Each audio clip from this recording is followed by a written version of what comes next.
Hello everyone! So sa tuwa kay gabi naman or sa Pinas, diba?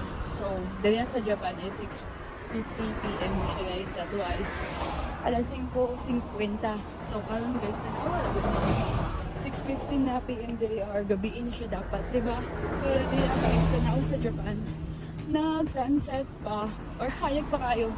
So, ang nit-nit nila dili guys, mga alas 7 to alas 8. 6:50 ay hindi, mga 8 or 9 yan na guys.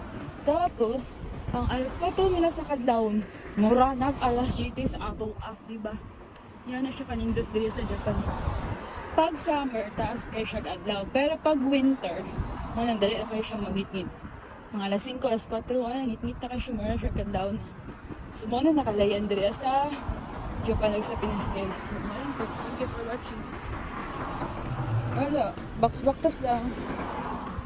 Na diri sa Japan, nagbakas-baktas.